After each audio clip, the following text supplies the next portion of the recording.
Hey loves, and welcome to my channel. Today is going to be a two-part video, and in this first part I'm going to be doing a step-by-step nail fill on myself because I am going to be doing my Disney Halloween nails because we're going to Disneyland and I'm super excited. So this is part one and I hope you guys enjoy. So I am using this new bit that I got from 𝘈𝘬𝘀𝘈𝘬𝘀. It worked absolutely amazing when it came to doing a fill, made it a breeze. These were my nails before, and so I just put it into my 𝘈𝘬𝘀𝘈𝘬 file, made sure to grab my nail dust collector. If you guys are beginners, make sure you guys invest in a good nail dust collector. They are a necessity, especially for your health. Don't want to be inhaling everything that all the nail stuff that you do, all that nail dust. You do not need to be inhaling all of that. So a nail dust collector is amazing, and I have been raving about this 𝘈𝘬𝘀𝘈𝘬 one since it came out. It is the best, and it's pink. You can also get it in different colors, so if you're like into the pink aesthetic or purple, whatever it is, it will look perfect in your nail desk. So the first thing I'm doing is I'm going in with that new bit. I'm going at about 5,000 to 6,000 RPMs. I do like to go a little bit faster than I usually do, but that's because you're trying to debulk the acrylic. You're trying to get off as much acrylic as you can, so that way it's like thin and you can just apply the fill to the cuticle area. And you know, gel polish, depending on how many layers you put on, it does tend to add bulk to your nail unless you apply it super thinly, but I don't. So it does add some layers to my nails, so I just like to take all that off. You don't have to worry about shaping or anything right now. We can do that, we will do that in a little bit, but I do like to go off on the sides as well, just kind of clean it up a little bit, because there is gel polish that can stay on the sides and on the top as well. I am not making them shorter, so I don't have to worry about that, but this is a part where you can also make them shorter using the same bit. It's very easy to do, especially going at a high RPM. It tends to go very fast versus filing or anything else. So if there is like any type of like lifting or anything like that, I go in with this bit just to take it off, because you don't want to put acrylic on top of that, or else it's gonna just lift more and it'll be bad. So that's what I do. I take my time with this part because you want to clean it up as nicely as possible to make that application a breeze. Now, when it comes to pricing, you guys, I did want to get into a little bit of this. I don't take clients anymore, but back when I did, I would not price it the same as a full set, but my fills were only about like $5 cheaper, and that's because you still do a lot of work when it comes to fills. Now, it's completely up to you guys, but I definitely feel like sometimes fills are even harder, especially if you are taking clients that go to other nail techs, other nail salons, and they come to you and you kind of have to fix what was already done. That can sometimes take so much longer. I can't tell you guys the amount of times that I had clients, and yes, I accepted foreign fills, which means that they would go somewhere else and then they would come to me and I would, you know, do a fill or whatever. I didn't require my client to do a soak off at home or anything like that. I would do a soak off if they wanted, or I could do a fill for them.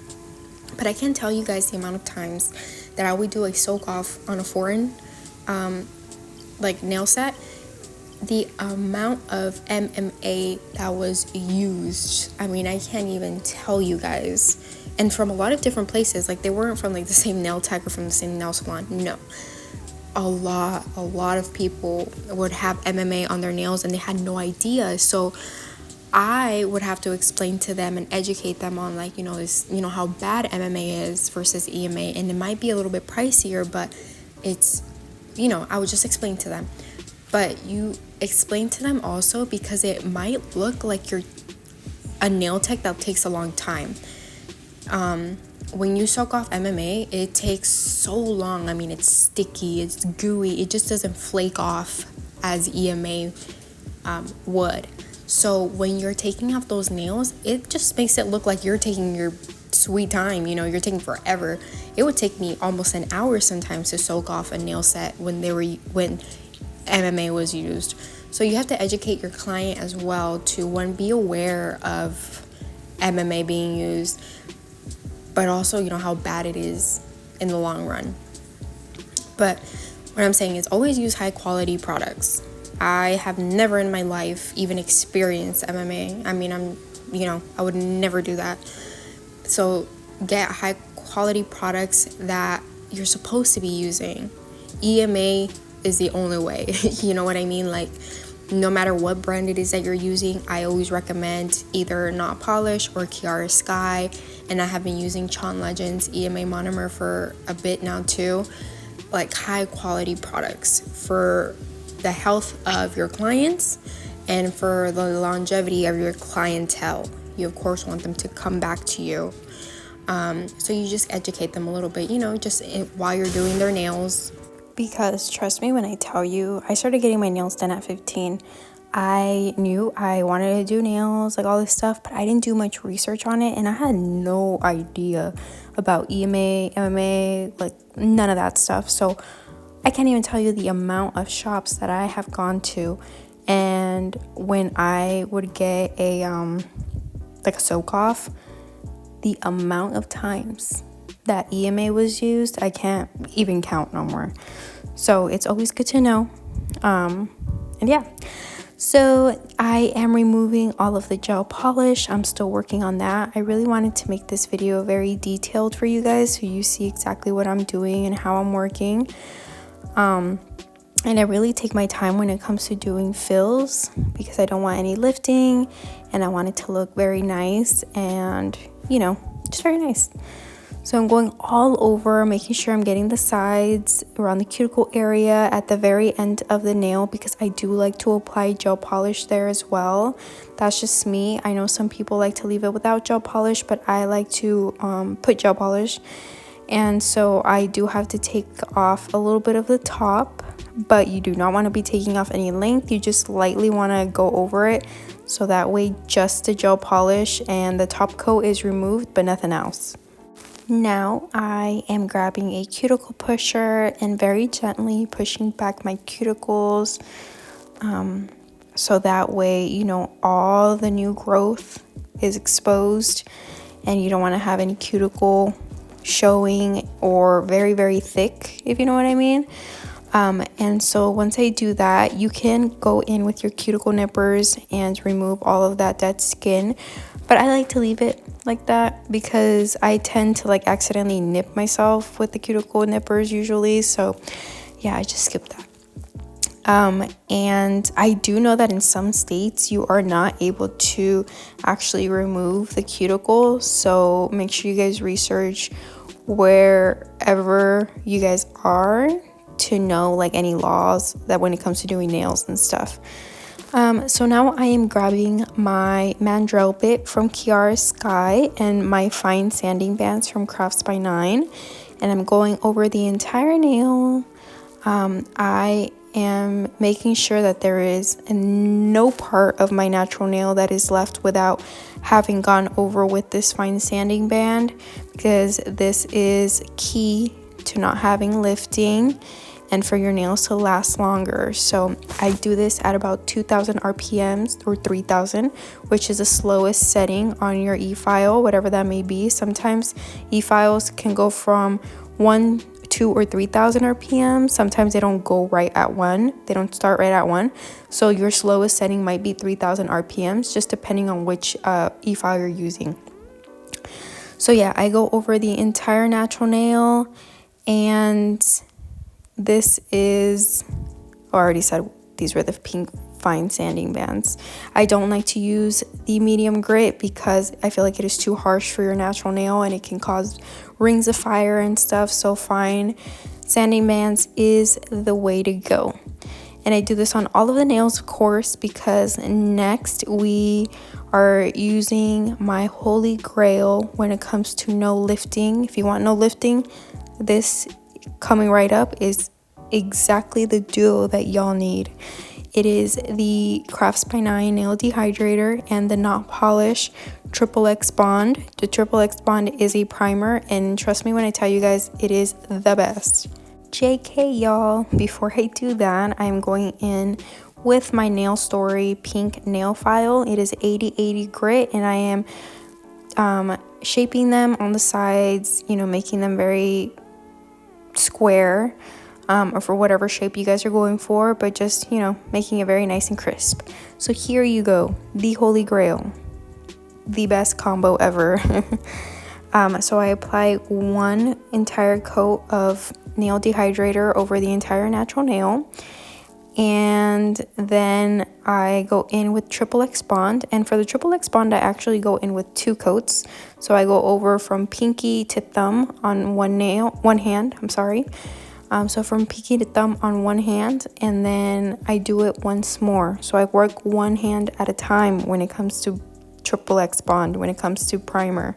I do this for my own brain because I'm like, if I take a long time, then I'm not working on the other hand, and that might dry off and it might not work the same. So I like to work one hand at a time, and that's just me, but I definitely recommend y'all doing that too because it has worked for me with no lifting or anything like that. So I love doing that. So now we are going in with the application, and we are using the exact same color that we used for the first set. And when I tell you guys, this is my favorite acrylic powder. I absolutely love it, not only because it's from my brand and it's mine, but it is just so beautiful. It is so buttery, pigmented, and there's, you know, just, I don't know, like I don't have any other color like this, and it is absolutely gorgeous. I know it goes perfectly with all skin tones, and it's just perfect for beginners or intermediate nail techs. I mean, it's just amazing. You guys need to make sure that y'all check it out on my website, craftsby9.com, and you guys can use discount code YouTube or one of my brand ambassadors discount codes as well to save money on your order. I just love it. I love it, love it, love it, love it, love it. I'm literally almost done with this entire jar, and I don't take clients, you guys, so I do not go through jars very easily because I only do my nails or my mom's nails. So just know that I'm almost done with this jar, and I have been absolutely loving it. The acrylic brush is also from my website, and this is in the number 12. It just makes application so simple, such a breeze. It really gets into your cuticle area very precisely, and it works great. The monomer that I am pairing this with is the Not Polish monomer. It is one of my favorites. It's amazing, very low odor, and it works perfectly with all of the nail brands that I use of acrylic. So I definitely recommend you guys getting that. And yeah, so I like to leave in the application so you guys are able to see what I'm doing in real time, and I'm doing the same step for all of the nails. They are going to be one solid color, and like I said, this is a part 2.